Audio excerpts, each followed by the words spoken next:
This is an introduction to ACES Part 2. In this lesson, we're going to look at C. C is for citation.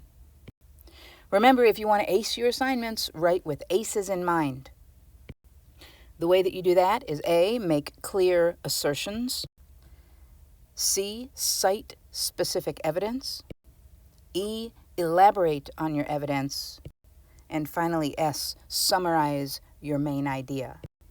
In this lesson, though, we're going to talk about C, cite specific evidence. What that means is refer to a specific detail to support your assertion. All right, so the first thing you're going to want to remember is to use a very specific fact or detail. Let's take a look again at the haiku by Yosa Busson, The Light of a Candle. Remember that our writing prompt was, how does The Light of a Candle, a haiku poem by Yosa Busson, use candles to describe human connection?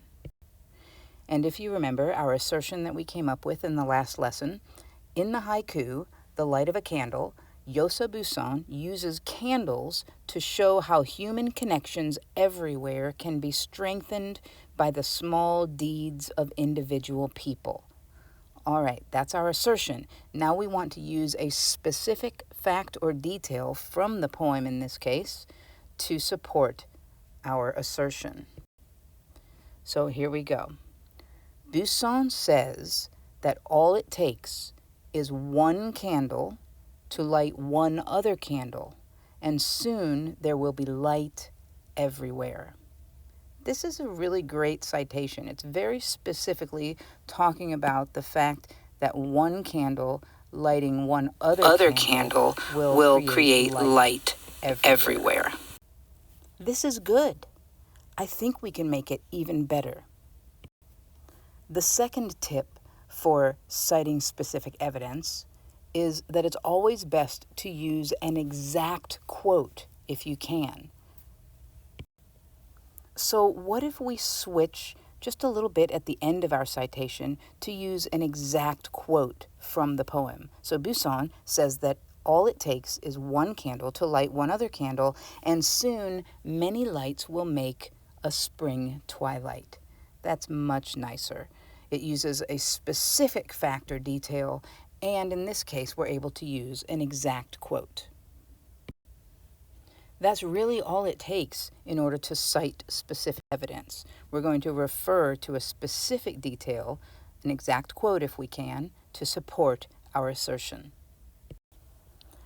Now let's take another look at the short fable we worked with in Part 1, The Fox and the Grapes. Remember our writing prompt, what is the overall purpose or message of Aesop's The Fox and the Grapes?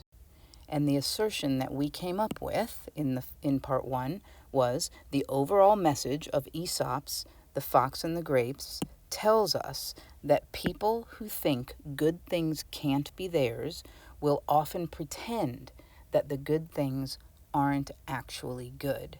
Now, we need to find a very specific detail from the story that's going to support our assertion.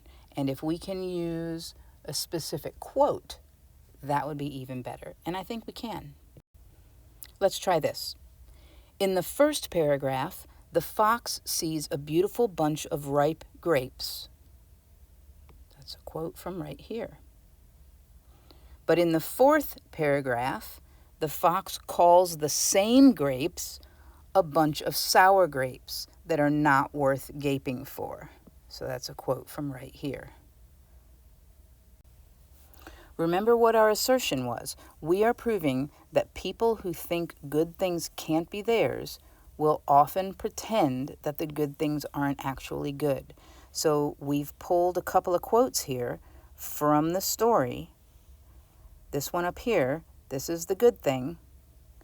And then this quote down here, this is the fox pretending that the good thing isn't actually good because he couldn't reach it. So I think we have a pretty good citation to support our assertion. Next up, we will learn about the E, which is to elaborate on your evidence, and finally the S, which will be to summarize your main idea. But for now, we're all done. Well done.